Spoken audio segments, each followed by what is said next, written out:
Hey, real quick before we get started, I just wanted to thank my lovely and beautiful cousin Lexi for suggesting the story we're about to talk about.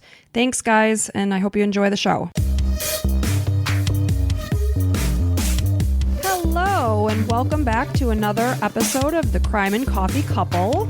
It's weird saying our little new name. Yeah, it's kind of something we got to get used to. Yeah, but it'll happen. Yeah, what's your name? My name's Allison. Oh, and I'm Mike. Nice to meet you. See, I'm so out of sorts, I didn't even introduce myself. See, I did it last week, and it was weird, and you were making fun of me, being like, oh, Mike, everything's going to be okay. Don't worry. But I know. now you're on the stage, and I'm just watching you and trying to do my best here. The pressure's on, and I'm failing. Nah, it's okay. You did fine. So it's good to have you here, Mike. Hey, good to have you too. Thanks for the introduction. Very warm introduction. Yes. So it's amazing how many different things have to go into this video thing. Like, I mean, I have to record something, and like last week we were all excited and talking about how we're going to have a video, and it ended up I didn't hit record. So you know, you live and you learn. You do. So we're only going to get better from here. That's exactly. We hope so, anyway. Yeah.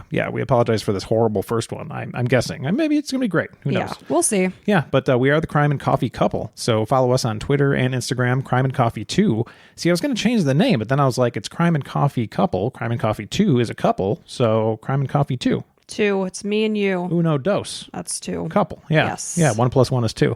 So yeah, follow us there, and please leave us some reviews on the Apple Podcast Store. We'd appreciate that, or podcast wherever it is. Wherever you can find your podcasts. Spotify now allows reviews. So if you're listening on Spotify, head on over, give us a 5-star review. We certainly do appreciate it. That is for sure. Yeah. What's new with you in the past 3 days? I think we're doing this a little earlier. Yeah, we're recording early because we're going away for the weekend. So not much has changed since I last spoke with you on Sunday. Looking forward to the weekend, though. It's very chilly here in Florida. Yes. And I know people from the north and then the cold weather will say, wah, Florida. But this morning it was 38 degrees. So, which is pretty darn cold for Florida. Yeah, it's cold. And it feels colder, too, because of the humidity. Yeah. Is weather like a really riveting topic of conversation? Not really, but Okay. we're all going to the beach, and our friends from Illinois are coming down hoping for warmer weather, which really isn't going to happen. Right. I mean, it'll be in the 50s, but they're in Florida. They're hanging out with us. So yeah, so it'll be fun regardless. We're getting away. Yep. You know, anytime I want to relax, I pretty much have to remove myself from the house so that I don't have anything to clean or tidy or organize. And then the entire family is way happier because you're not like crazy like you. We're all more relaxed. Yeah, it kind of brings it down a notch. Because if mama ain't happy, ain't nobody happy. Right. We should like make that into a sign and sell it places. We should. Yeah. I don't think that's ever been done before. No, I don't think so. I've never heard that saying. That's so good. What are you drinking there, Mike? I don't know. You got it for me. So I'm going to assume. That's right. I'm going to assume it's some espresso type based drink, or is it a coffee, like a decaf coffee because it's late night? Yes, it's nighttime right now, so can't be getting into that caffeine. So it is a caffeine-free espresso. Okay, nice. Yours is straight up. Mine has a little bit of almond milk with some sweetness. I take it black. 1, laziness. 2, less calories. Yeah. So how's that working out so far? It look pretty good? You look slim, trim, and ready to go. You know, I was sitting watching this video like to test, and I was like, holy shit, that is a big dude right there. Well, I honestly think it's hard enough to listen to your voice on a podcast. I don't mind my voice. I think the voice, while whiny and nasally, it's totally fine. Yeah. But I just look like a bag of shit. Oh, stop it. Yeah. So it's one thing to hear my voice, but to see my face on a video, a little scary. I'm not going to lie. And of course, I was hoping last week we would kick it off with you doing the video because you were presenting. I was. Of course, it falls on me, you mother fludger. Yeah, I am a mother fledger, that's for sure. And I read something about YouTube. You're not supposed to put a swear in the first 10 minutes, so I already screwed that up twice. So I'm doing really good. Nice. Right. Way to go, Mike. Yeah, I'm doing well job. Very, very good job. We dropped off our son at his county band preparation. He has like an all-county band thing that he did, so we're pretty proud about that. Very proud. He toots the tuba. He toots the tuba. We always say Cam's tooting the tuba. Yep. So he's, I guess he's doing pretty good at that. And I told him, like, I've never been advanced in anything. Like, I got in an honors algebra class like a couple times, but I mean, like, as far as just being advanced at something, I'm like, this could be good for you, buddy. Like, you could like go to a nice college. Like, if you're going with us, you're just going to community college, and then that's about it. If you're riding our coattails, it's not going far. Yeah. Just, I mean, look around. It's pretty crap. No, I'm just kidding. But he's, we're proud of him. He's done a really good job. Very proud. And on the other side of things, I let our daughter down today. She got the living room all set up. She lit candles. She got me something to drink. She got her candy. She had the Great British Baking Show set up. And I'm like, oh, we're doing our podcast early. She cried. Yeah. So, Mom of the Year here. Mom fail. But you did okay. I mean, me too. But, you're the one that got the brunt of it, unfortunately. Yeah, I really But it was felt so bad. nice of her. So nice of her to set it up. Like, she doesn't do that all the time. No, And it was a special thing. Yeah. Every night we typically like to settle in and watch some British baking show or something. And Yeah. I usually make the gals a hot chocolate. And I believe popcorn is usually requested. Yes. So, she had that all set up. And now she's like, oh, now you guys have to record about murders. So, yeah. About murder and mayhem. That's more important than me. We're like, yeah, okay, well, we'll see you later, babe. So I'll make it up to her You somehow. You will. But so are you ready to dive right in? I'm ready. I'm sitting here waiting. I can't wait. I'm ready. I'm ready. SpongeBob Okay. SquarePants. So we'll get started. I know I say this pretty much every time we record. But Let me guess. This is horrible. Well, it's horrible, but it's crazy. Like, you can't even believe that this happened. That's why we're all here. And I've heard this story one time, but I was at work and I was distracted. I was distracted with work at work. Yeah, you can't let that happen. That whole thing. Right. So I was only kind of like 75% listening. So I don't know that I grasped just how insane this was until at one point in the podcast, I was like, wait, what? Kind of had to rewind again. Yeah. And the crazy thing about this one is the actual act isn't caught on camera, but everything like leading to and after is. Now, that's what I really can get into a lot of the current event type stuff, like stuff that has happened in the last 10, 20 years, because you have a lot of that video and audio, and it makes it that much more enthralling and encapsulating. I don't know. So. Well, and it helps solve some of these crimes. Absolutely. This one was clear cut because of the cameras. Good. That's important. So I'll just get started. Not a mystery like a lot of the crap I bring No, up. none of the unsolved stuff. We know our guy. Good. We got him. Okay. So this story takes place at Danvers High School in Massachusetts in October of 2013. It's a short period of time. It goes over the course of a day, leads into the next early morning. So it's not like a drawn out occurrence. So on Tuesday, October 22nd, 2013, 24-year-old Colleen Ritzer arrived at school dressed in a purple long sleeve shirt and black pants. This day at school was called Buddy's Day or Dress Like Your Friend Day. And she and her coworker, who was also a math teacher, Colleen's a math teacher, they decided to dress alike. They were both in the purple and the black. Cute. So it was really cute. Yeah. So this was her coworker, Sarah Giaquinta, that she was dressed like. So Colleen is a math teacher at Danvers High School. And as she walked into school that day, she carried her black Vera Bradley school bag and her purple lunch tote with her. A lot of the teachers like the Vera Bradley stuff. Yeah, I remember that was a thing for a while. I know it was a thing probably, I don't know, maybe 10 years ago. I always wanted a Vera Bradley bag, and I never got one. You're not even a teacher. I'm not a teacher. I think if you were a teacher, you would have had a better chance. Yeah, maybe, but my chances weren't good because I'm a dietitian. Right. So that day in her last class of the day, which was algebra, the last period of the day started about 1 p.m. So that day, Colleen noticed that one of her new students, who is a freshman, his name is Philip Chisholm, he was drawing and listening to music. Chisholm. That's a bad last name. Go ahead. Not very nice, Mike. There might be somebody with that last name I'm listening. sorry. I apologize. Not kind. So I apologize for my husband. So he was drawing and listening to music rather than paying attention to her lesson. And I thought right away that was kind of crazy about the whole listening to music. Yeah. Because, obviously earbuds during a class wouldn't really go over you're very clearly well. not listening. I mean, it's like very disrespectful. But from what I heard, and I listened to a lot of the trial of this case, and it was very common that the students would have one earbud in because they would streamline from like class discussion to individual work. And when they were doing individual work, it was okay that they had one earbud in, I guess. So Right. It wasn't like insane. Well, we have to keep in mind, it's been a long time since we've been in school, 20, 30 years. Yeah, true. So now it's kind of expected that every kid has a phone. Every kid probably has earbuds. Whatever. Yeah. Yeah. Now this was 9 years ago, so it's Okay. not like it was just last year or something. So he had one earbud in, he's drawing and not really paying attention. And a classmate who had sat two desks away from Philip was interviewed at 5:36 the following day and indicated that this wasn't typical for him. He rarely participated in like overt discussions, but he did pay attention and he was really considered to be a perfectly good student. So Philip was new to the area. He had moved to Danvers with his mom from Tennessee only a couple months earlier. I believe he started the school year, freshman year, at the new high school in his new hometown. Okay, that's better that way to start as a freshman. Get to meet everybody. A lot of people coming from different schools and such. Yeah, exactly. It's hard to move and start, especially when you're a teenager, but at least the beginning of the school year makes it a little bit easier because, like you said, not everybody is from that school, obviously. So they moved from Tennessee after a kind of a rocky divorce. And of course, I think anytime a child's going through a product of divorce, it's difficult. So, he was having a hard time. And, he'd been used to moving around in a sense. He had moved around living in various cities between Tennessee and Florida when he was starting in 4th grade. I guess they moved a lot. I'm not entirely sure why.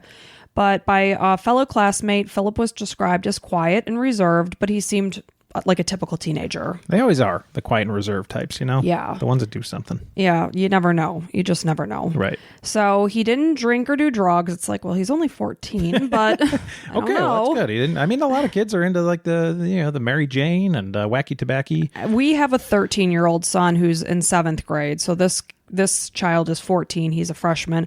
But just like imagining my kid like sparking up, like he barely knows how to light a lighter to light a candle. If I'm like, Cam, can you light that candle? He's like, well, bring up a joint to his mouth. Like, I can't even. I can't even fathom. He was very proud. Our 13-year-old was proud that he could put his own cream cheese on his bagel the other last day. night. Yeah. He's like, and I'm going to put my own cream cheese on. I'm like, oh my goodness, congratulations. Growing up so fast. You're 13. You can put cream cheese on a bagel. Yeah. Wow. Yeah. So anyway, Philip did not drink or do drugs. He came from a good family. He was very athletic. He excelled at soccer, and he was playing for the Danvers soccer team. And I guess he was one of their lead goal scorers. Wow. He was described, like I said, as shy, but if you got to talking with him, he eventually warmed up to you. Okay. So people said that he seemed to be acting perfectly fine. A couple of people said leading up to this date, they noticed he was a little bit quieter than usual. That's usually what happens too. I mean, maybe anybody could be a little more quiet sometimes, I guess, but something's kind of different usually. Well, and too with teenagers, you know how it is. They've got hormones raging, mood swings. That could be normal. But one of his teammates in particular said that he noticed that when he was scoring soccer goals, am I saying that right? Scoring a goal, that he wasn't celebrating as much as he previously was. So he like took note of that in his head. He's like, weird. He didn't even comment it to anybody else, but on trial he did say he noted that. Okay. So, but nothing like alarming at all. So a student heard Colleen comment to Philip, I didn't know you could draw, not in a confrontational way, because she was a very sweet, loving teacher that everybody adored. But just kind of like bringing attention to the fact, hey, dude, you're drawing. Maybe we should pay attention. Kind of like one of those half things, like passive aggressive a little, but at the same time being nice about it. Yeah, exactly. Like, hey, I see what you're doing. Yeah. And then when the bell rang that day at 1:55 p.m., the same student heard Colleen say to Philip, can you stay after with me? Mm-hmm. I guess there was a test that was coming up. She wanted to be sure that Philip was ready for it.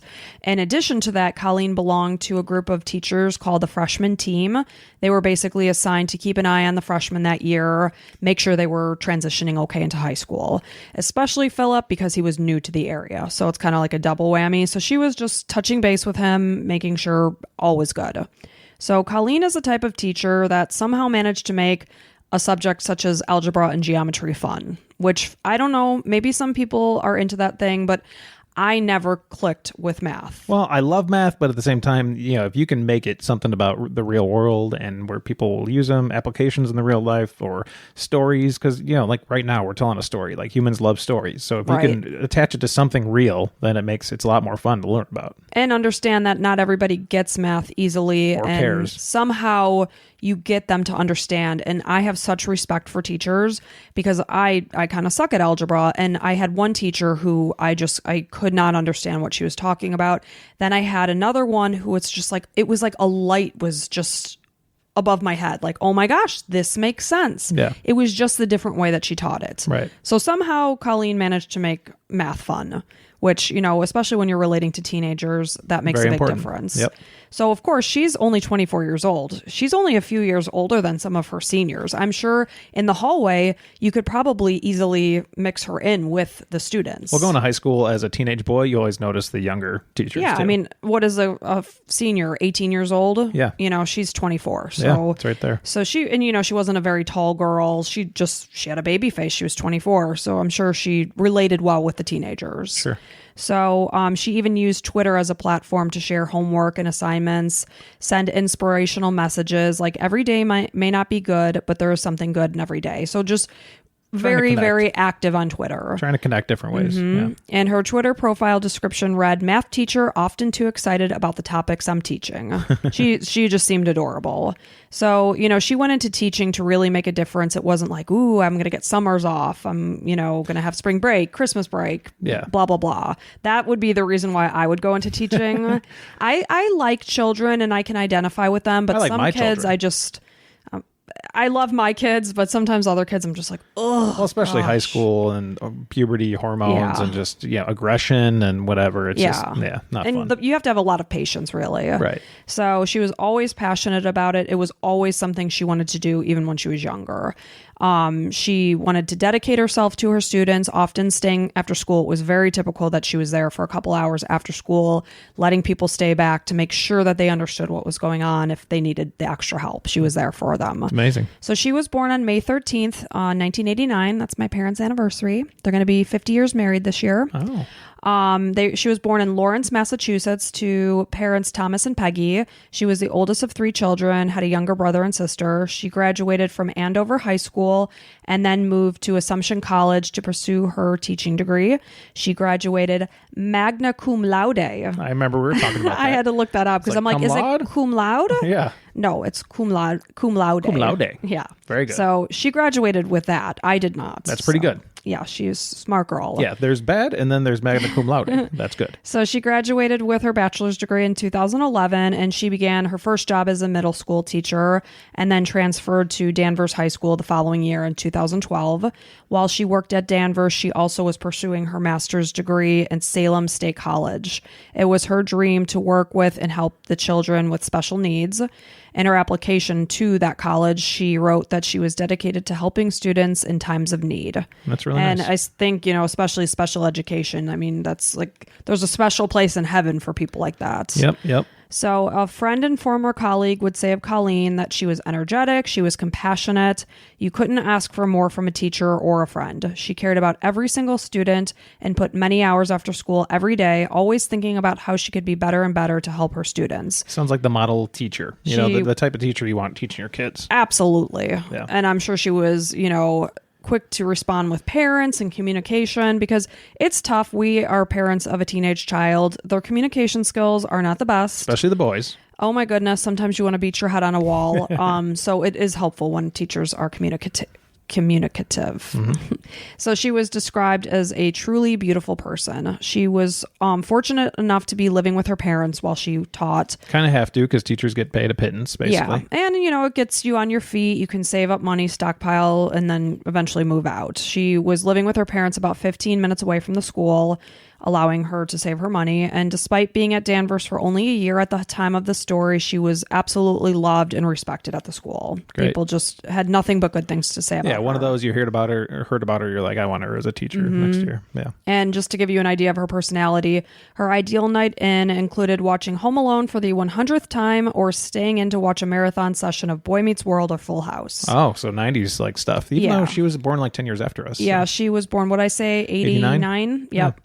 So, a girl after my own heart, not a party animal, likes to just stay in. I'm just born 40 years old. I don't know. As I've gotten into my 40s, I am a homebody. Well, you were, like we say often, you were born at 45 and now you're getting right at your age, your birth age. Hitting my stride. peak, my stride right now. Good. So on October 22nd, the day that I mentioned of 2013, Colleen's family became worried as evening approached and she hadn't returned home.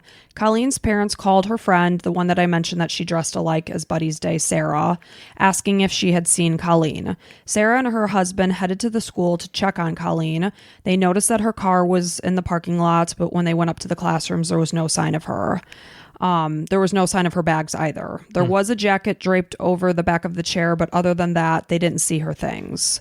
They decided to call the police at 11:20 p.m. So they didn't do it immediately because, she's 24 years old. Yeah, she's not a kid. She's not a child. So her parents gave time. She might have gone to a bar or library. Exactly. Or That's what they thought. Maybe she's out. Maybe she forgot to tell us she was going somewhere. Go to see a movie. And I'm sure she was the type of girl that was pretty respectful and would tell her parents. Yeah, that's the problem.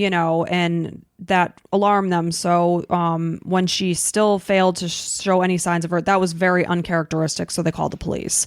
So earlier in the day, when extracurricular activities and sports were going on, the soccer coach noticed that one of his players was absent. Shit. So Philip Chisholm, he didn't show up that day. I didn't have a good feeling when you're starting to talk about Philip Chisholm. Later in the evening, Philip's mom, just like Colleen's parents, she became worried. He didn't come home after soccer.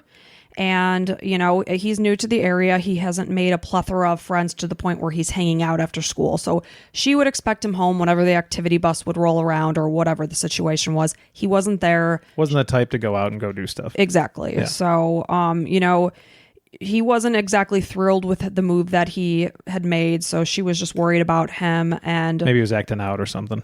Yeah, he wasn't answering his cell phone. So at 6:34 p.m., his mom, Diana, called the police and reported 14-year-old Philip missing. Okay. So at 9 p.m. that night, the school principal sent an email to staff. At this point in time, I don't believe the principal even realized that Colleen was missing. Really? So he's informing, or she, I'm not sure, is informing the staff that a student is missing. Hey, just so you know, Philip Chisholm, 14-year-old freshman, is missing. Keep an eye out if you're at a store or something. Mm-hmm. Yeah. A mother recalled seeing that Philip was running away from school around 3:30 p.m. as she sat in the parking lot waiting for her child. She relayed this to the principal around 6 p.m. Shortly after the email was sent, a fellow math teacher, Sarah, let the principal know, we also can't find Colleen. We haven't seen her. But being a minor... Same day and everything. Yes, same day. Being a minor, the police first turned their attention to looking for Philip. His call came in sooner, too. He was called in at like 6:34, and Colleen wasn't called in until close to midnight.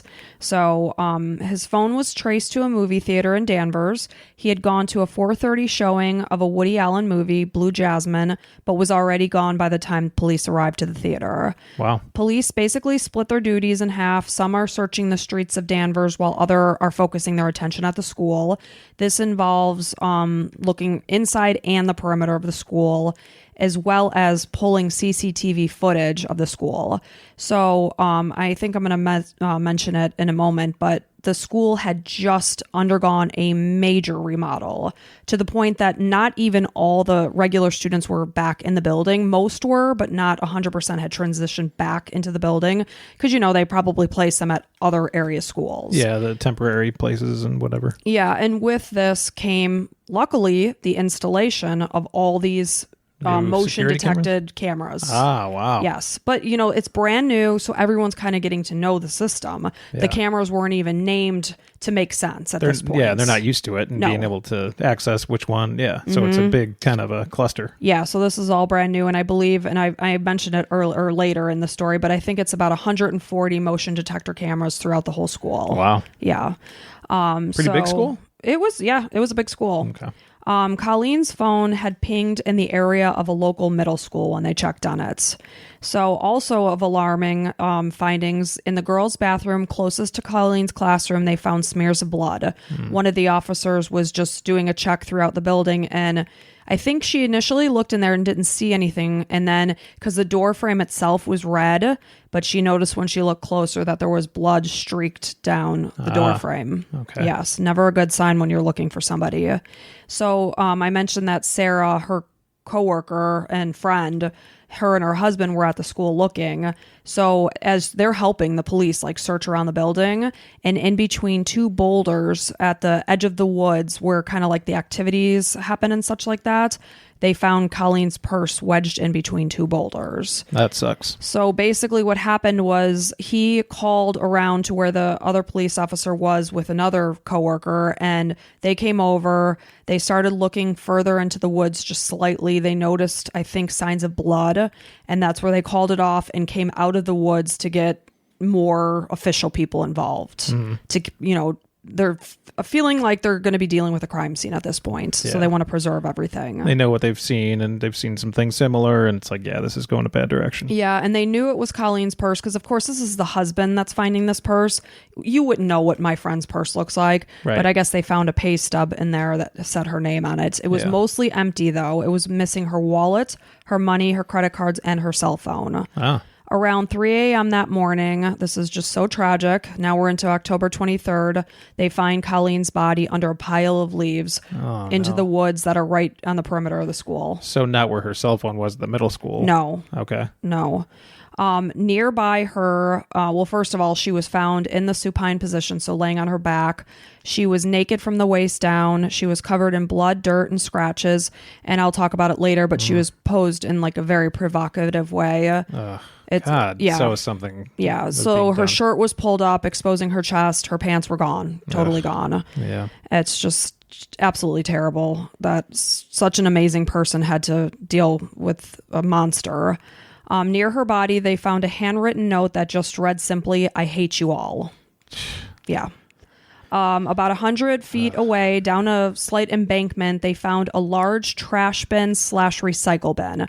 Looks exactly like what we use, that you tip it and pull it out on its two wheels. Yeah, the ones that the garbage trucks can come and pick up. They just like hook the thing and tip it. That's what they found down in embankments. They found bloody gloves also. It was quickly concluded that Philip was involved. So I mentioned those cameras, and they, of course, it's like very bizarre. A lot of the stories we talk about, whenever something like this happens, it's like the person from security or whatever happened to be off that day. Yeah. So he was called to inform of the situation that not only is a student missing, but a teacher's missing too. He's like, I'm coming in. He came to the school at like 9 p.m. He's trying to still figure out the footage. You're a security guard, I mean, this is like, I'm needed now more than ever. Oh, absolutely. Like this is the time. We'll figure out a day off. Yeah. That wasn't even a concern, obviously. So he's figuring out all this footage, and then all of a sudden it's like, oh my gosh, they see. Like, we found something? Oh, yeah, they found something. So they quickly concluded that Philip was involved in Colleen's murder. Of course. Shortly after midnight on October 23rd, a Topsfield police officer, this is a nearby town to Danvers. Is he still alive at this point? They haven't found him. No, at this point in time, they have not located Philip. Okay. So a Topsfield police officer is getting off duty right around midnight. He's heading home on a very quiet, rural, unlit 2-lane road.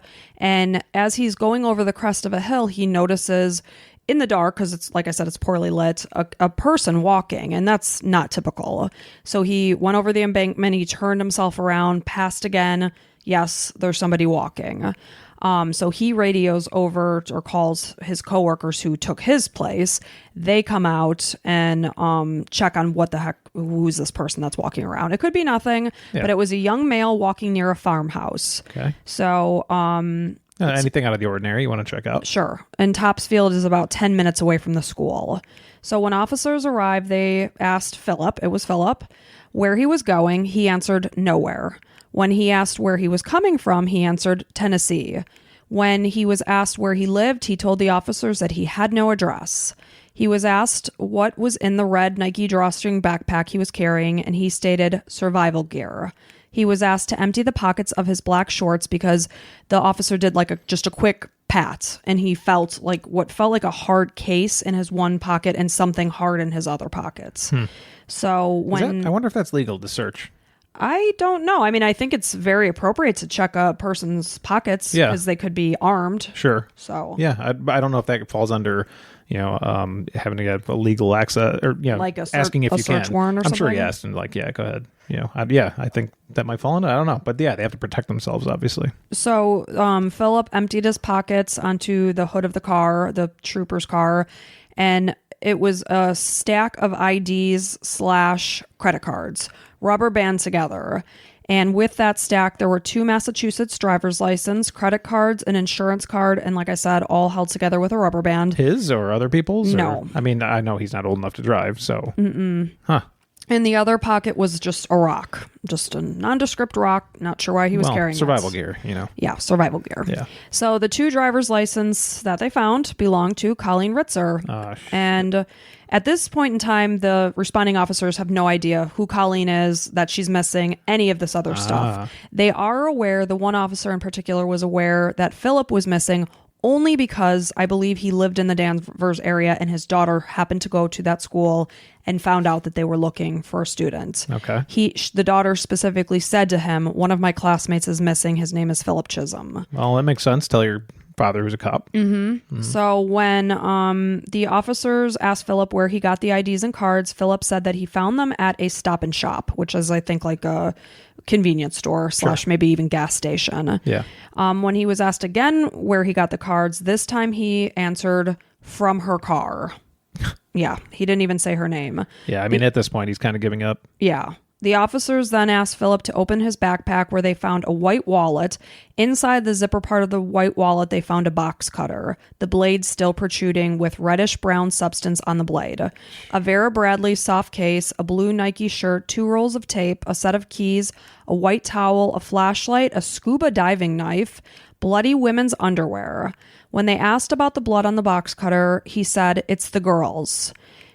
He was read his Miranda rights, and then it was noted that Philip's clothing that was containing a sweatshirt and shoes also had the same brown reddish stains on them, similar to what was on the box cutter.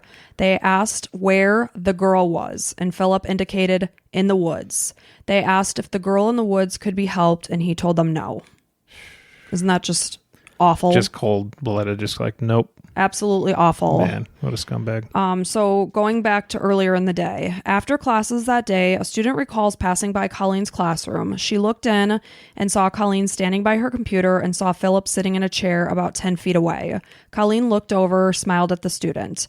In addition to that girl noticing this, another student named Autumn just so happened to bounce by Colleen's class after school, not even so much for math help, but mostly just to see her favorite teacher. Oh, nice. Yeah, so Autumn was able to observe the interaction between Colleen and Philip and noticed that when Colleen asked Philip how Danvers compared to Tennessee and how he was liking the change, Philip's demeanor immediately changed and he became irritated.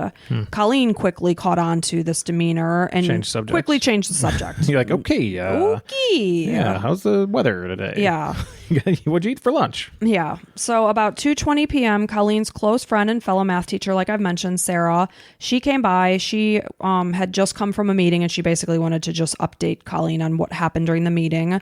The two stepped out into the hallway. They then moved into a classroom across the way and finally finished their conversation just standing in front of Colleen's classroom door.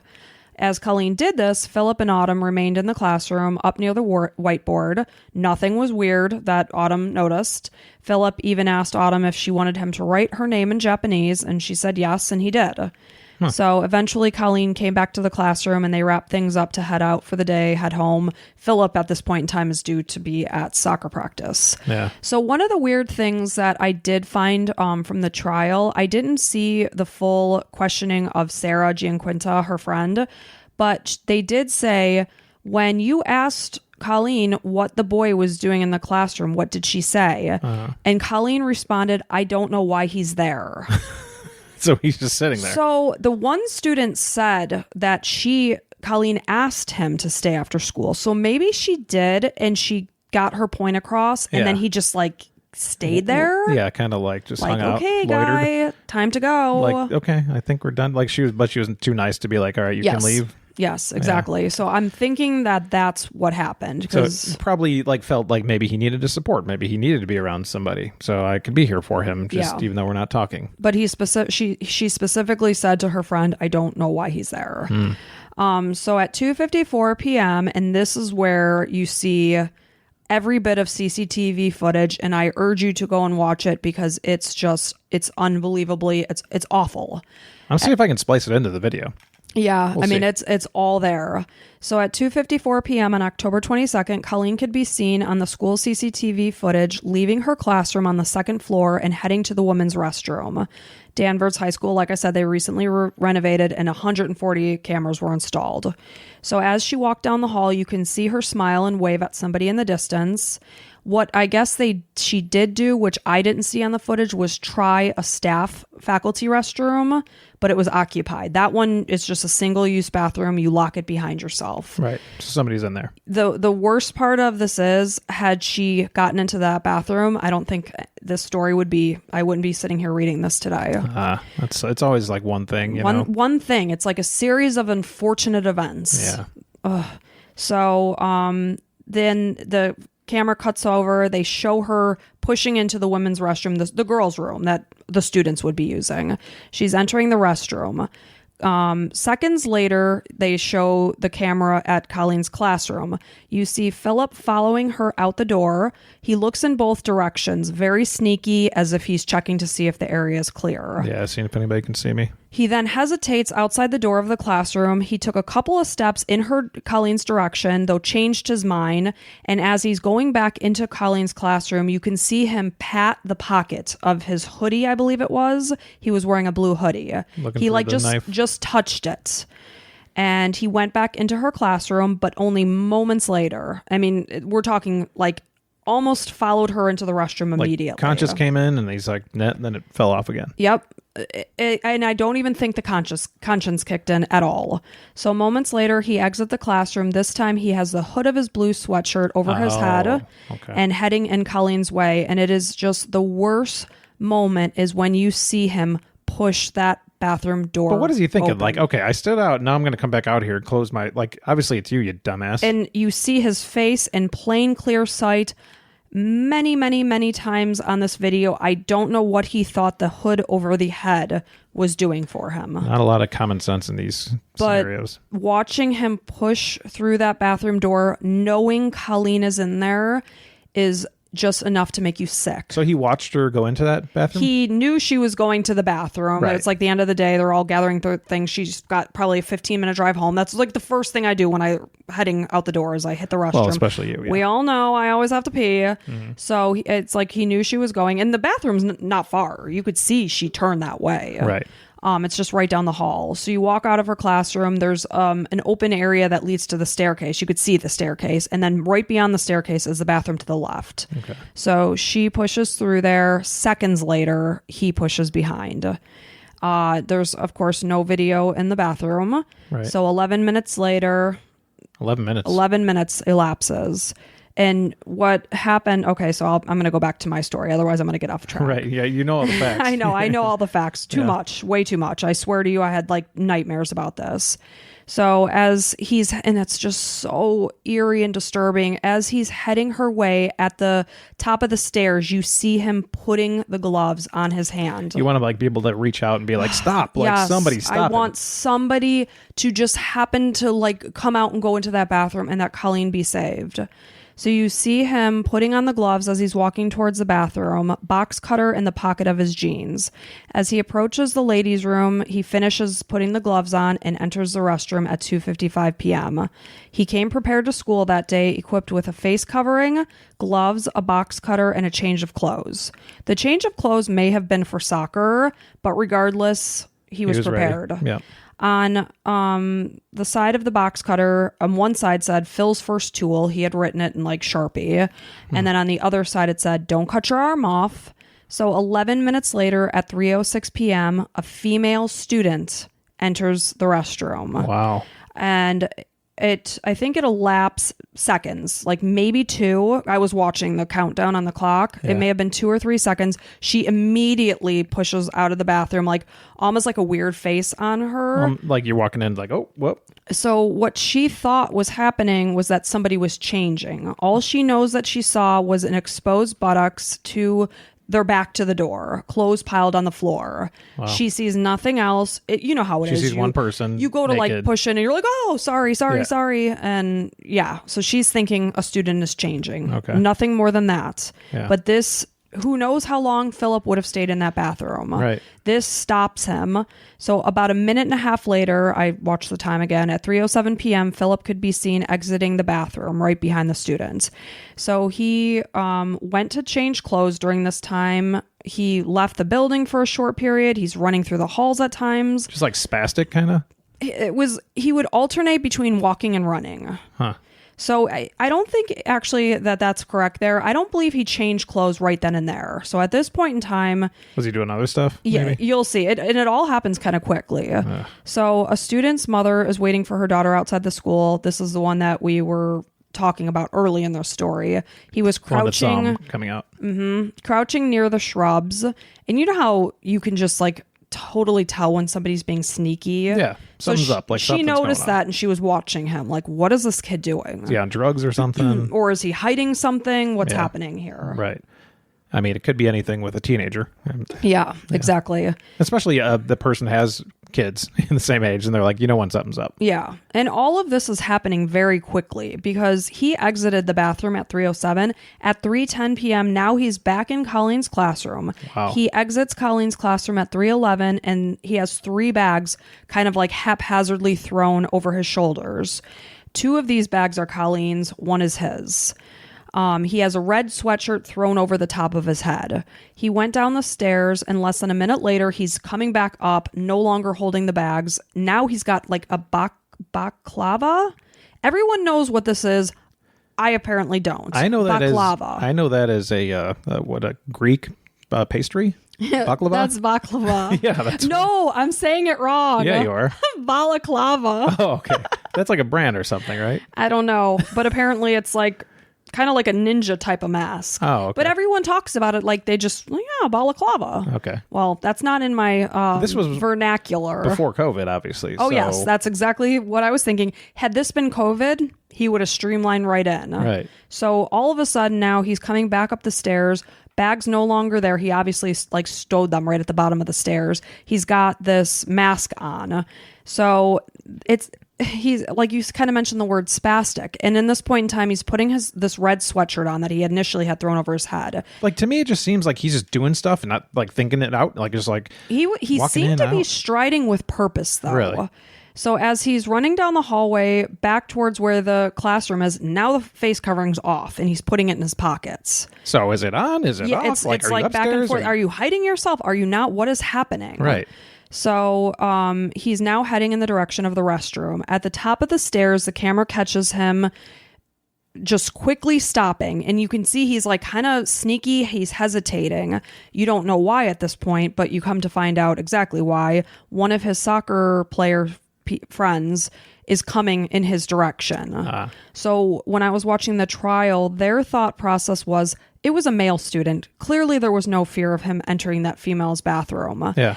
What the thought was is that Philip assumed Colleen wasn't dead and that she had the potential to cry out for help. Oh. So you could tell he quickly pivots on his heel and starts even running in the opposite direction that the student had. Well, obviously the student's going to be like, what the hell? Yeah, and you can't obviously hear anything, but you see the interaction. The student's got like a soccer ball under his arm and he's like gesturing kind of like basically that's basically what he's saying. It's hey me, man. Jimmy. Yeah, his name is Ramsey. He's like, aren't you going to be coming to soccer practice?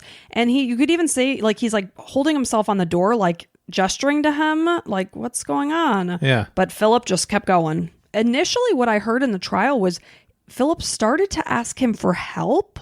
Oh my and God. then quickly changed his mind. Well, again, we're not dealing with a person of sane mind. So this is what, like, it just seems like a mess. Like Yeah. this was not planned. I mean, thank God it's so sloppy. Yeah. I mean, he definitely planned it because why the hell did he come to school with gloves and a box cutter? Right. Obviously, he planned the whole thing, the idea, but not how and everything and what he would do afterwards and everything. So, I mean, it's such a horrible story. It's awful. And you could tell that the soccer player's trying to speak with him, but like Philip's just fleeing in the he's opposite like, direction. well, He's like, okay. And then the soccer player like drops his ball a couple times, a goofy teenager. Yeah.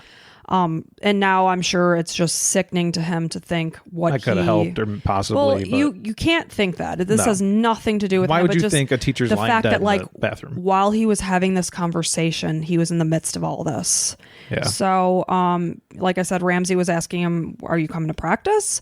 So, like I said, it was likely that he was afraid that Colleen was able to cry out for help at this time.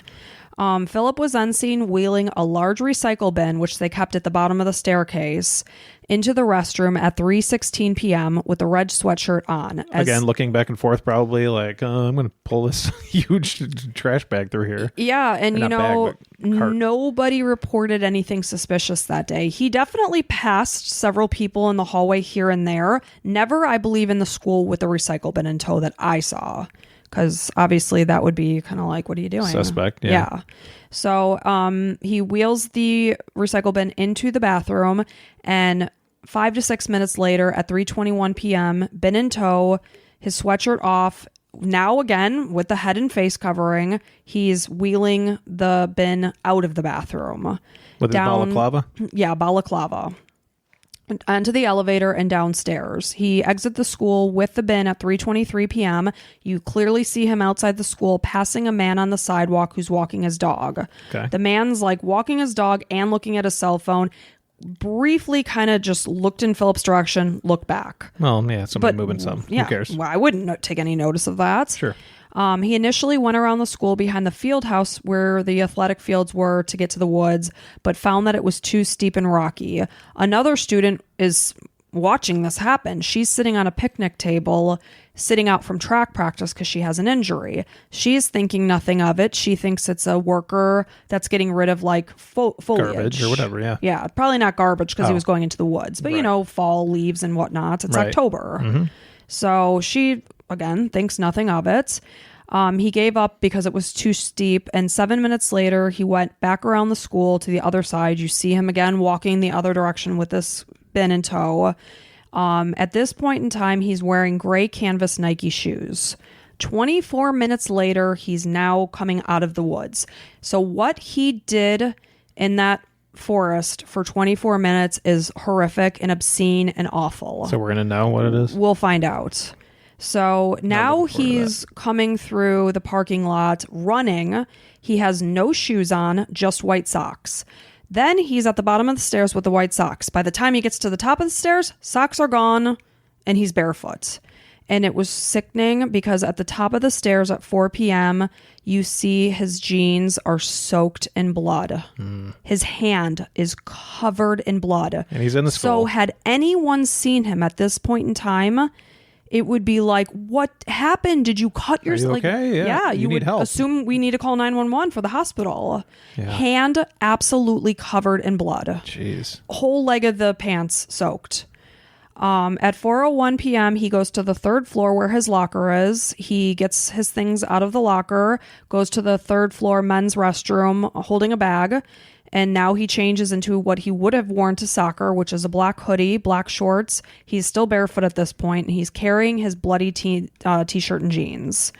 And wearing a drawstring backpack. At 4:04, he re-enters the second floor bathroom where he attacked Colleen and exits 2 minutes later at 4:06, heading back downstairs, still barefoot, and exits the school. Like, there's so many red flags. Yeah, if anybody could have seen anything. But nobody saw, because it's the end of the day. Teachers are getting the hell out of there, going home. Well, thank God for the cameras. Yeah, so it was clear as day that this is him and this is what was happening. He goes back to the woods, spends 12 more minutes. Like, what are you doing? Yeah.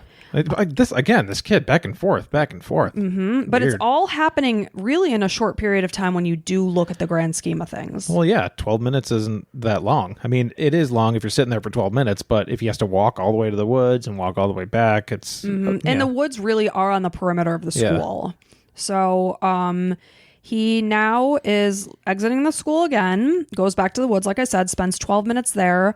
Then you see him on camera bent over by bushes. Again, he looks kind of sneaky, but it turns out he's just tying his gym shoes. Now he has blue shoes on. I think they were like Adidas shoes. He's now heading in the direction of like where the activities would be, and there's a lot more chance of people to be there because students are being picked up and whatnot for after school activities. Lo and behold, the camera catches him approaching two boys that are standing on the walkway waiting for their parents to pick him up. One boy he actually stops and talks with for probably about maybe 10 seconds, maybe 20. It was somebody that he knew from church and youth group.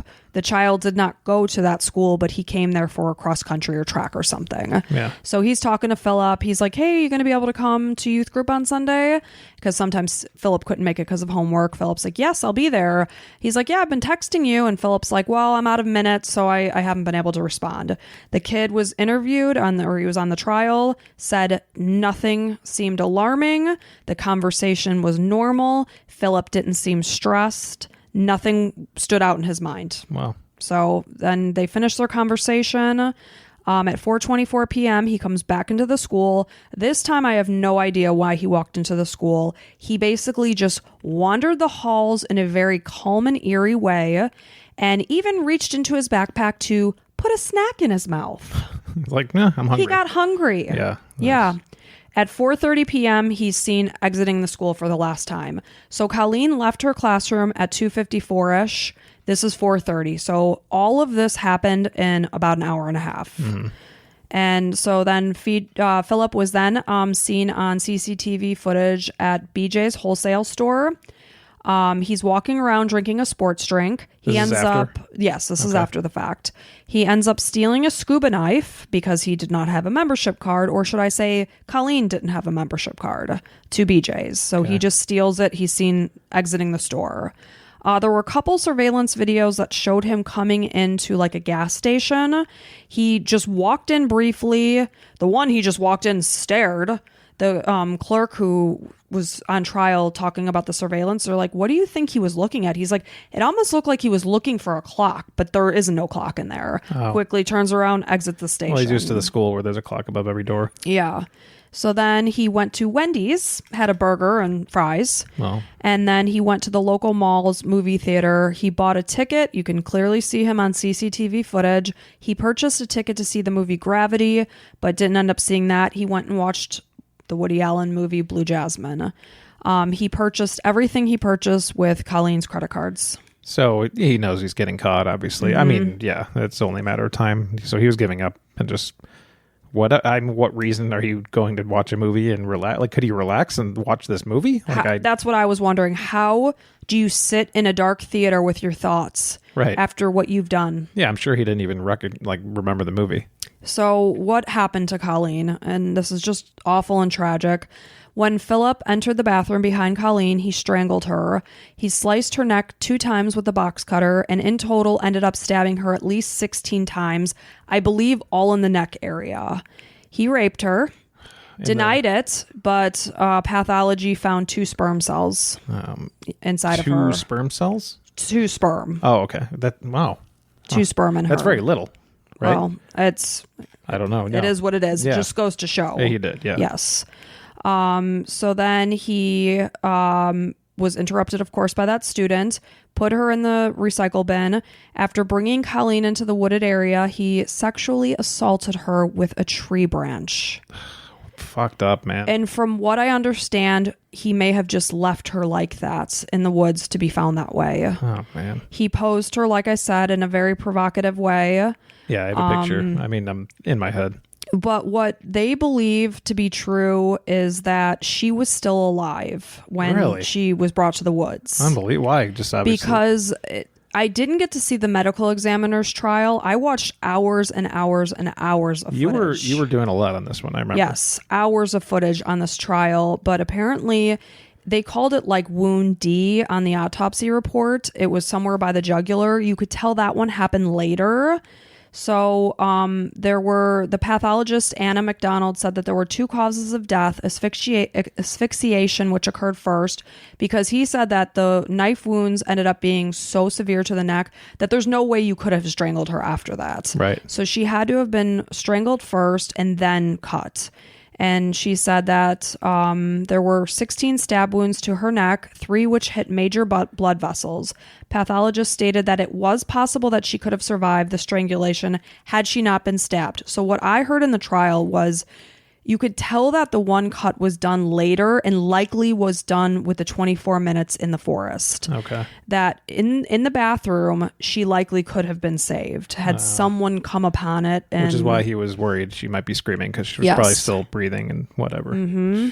And then, I mentioned that he went into the forest with these gray canvas shoes, came out. They found the shoes in the forest completely saturated with blood. Which is why I changed them. Yeah. And had anyone bumped into him in any of those periods of time that he had the blood on him, I don't know if it would have been too late at that time. Right. This is speculation. Yeah. So Philip was tried as an adult in 2015, despite the fact that, he was only 14 when it happened. He went to trial at age 16. Well, this is a heinous crime. I mean, But why? It was the horrific nature of the crime. With the raping and all the other stuff. Like, this is just sick. Absolutely terrible. And again, just even the murder, but I mean, everything is horrible. And again, intentional. The 14-year-old thing, what? And his mom seemed like a good person. Well, we compare to our 13-year-old son. Again. And he's incapable of this, to do anything like this. And he must have been very mentally disturbed. It blows my mind. So this is so crazy. But while in the youth facility awaiting trial, he attacked a female guard in the exact same way. Exact same way. Listen to this. So she walks into the locker room, again, caught on surveillance. How the hell is he allowed to go after her? That's the other question, but go ahead. It's so crazy to think that he did the same thing. Again, it's caught on surveillance. It shows Philip following a guard into the locker room carrying a sharpened pencil. The guard said that he entered the locker room and began to strangle her, just like he did to Colleen. What a fucking terrible facility. This just goes to show, though, don't trust anybody ever. Fucked this guy is. Yeah. Obviously he doesn't care. At this point in time, he's 14, 15 years old. He's like, my life is done. I might as well kill other people. He had this urge. And obviously he sexually got off on it too. Yes, they believe disgusting. It was a very sexually motivated crime. Yeah. So he begins to strangle her. When she screams for help, he begins punching her, though the staff members were able to rush in to help to restrain Philip. My God. And thankfully, the guard was not seriously injured during the attack.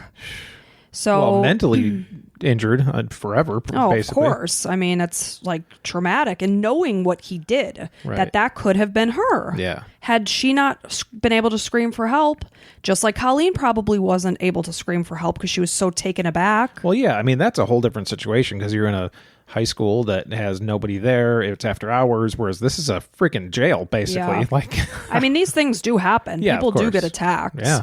So the trial concluded December 14th, 2015. Philip was found guilty of first-degree murder, aggravated rape, and armed robbery. They didn't charge him for the raping in the woods because she may have already passed away at that point. I don't know, but... I guess you can't rape a person that's no longer living. Whatever to me, it's even worse. Of course, yeah. He was sentenced... Well, the rule of the law, or whatever it might be. He was sentenced to life in prison with the eligibility of parole in 40 years. No, man. When he's somewhere around 56 years old.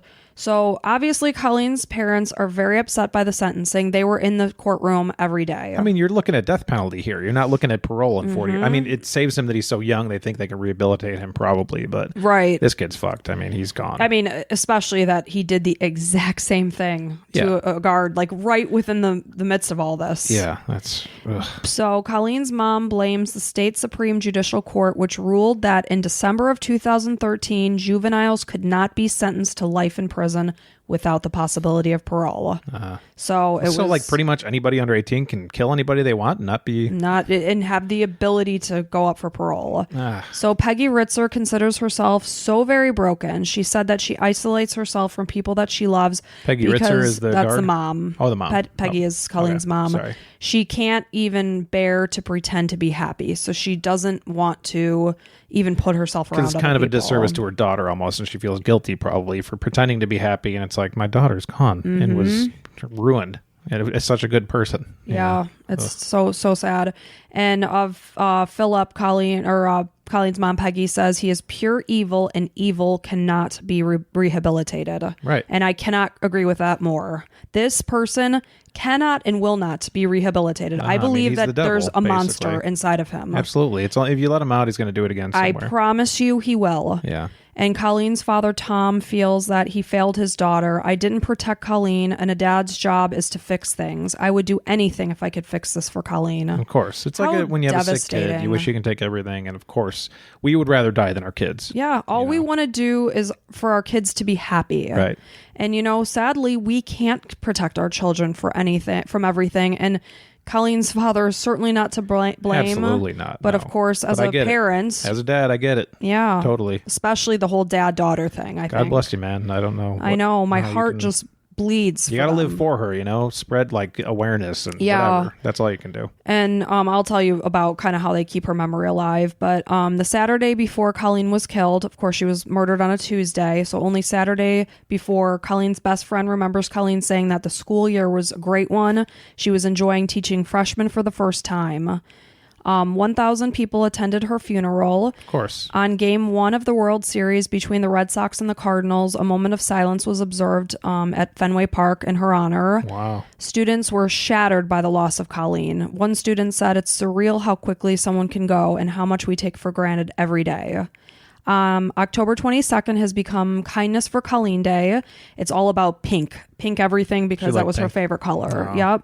And people on this day, and of course every day, are urged to perform good deeds in her memory, specifically in Colleen's memory, and doing something and saying this is for Colleen. I really think that's awesome. Absolutely. So that's October 22nd. And I'm really going to try to remember that. This story Put it in Siri right now. If you're listening to this, tell Siri October 22nd. Mm-hmm. I'm going to do it. And talk to your kids about it too. Yeah. I'm welling up. It's just... I know. It's just so terrible. I mean, I have a daughter in the other room, and it just makes me ill. That's somebody that could have made such a difference. Such a bright light that could have helped in positive ways with so many kids, make a positive impact on their life. Be somebody who's willing to let some fucking weird ass kids sit in their room and just sit and not talk and have no idea why they're there, but they probably need me, And be making conversation how's, Danvers doing? And oh, okay. And, you could just tell she was just that person that was just make anybody feel comfortable. And so October 22nd. October 22nd is Kindness for Colleen Day. So please just try to think about it and, do something nice for somebody that day and do it in honor of Colleen. And Colleen had a quote on her Facebook page just kind of prior to her death that said, "To know even that one life has breathed easier because you have lived, this is to have succeeded." And I'm sure she's touched many lives, even in the short time she was teaching. That was a Ralph Waldo Emerson quote, but I thought that was... I'm sorry, one more time. I've cut you off. "To know even one life has breathed easier because you have lived. This is to have succeeded." And I'm sure many lives had breathed easier because of Colleen. Sounds like it. Yeah, so that's the story of the murder of Colleen Ritzer. And I'm, sorry to...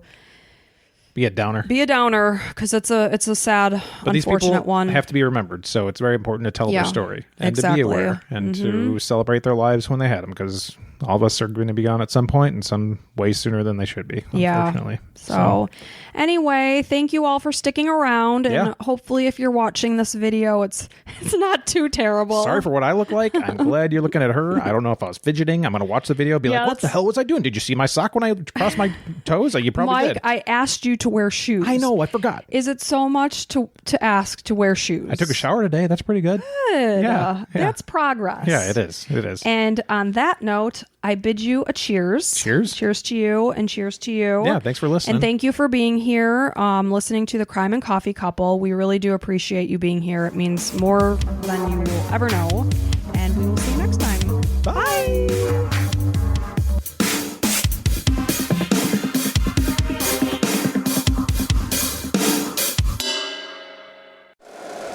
If you like the show, please take a moment to rate, review, and subscribe. It really does help the show to grow. Thank you for listening.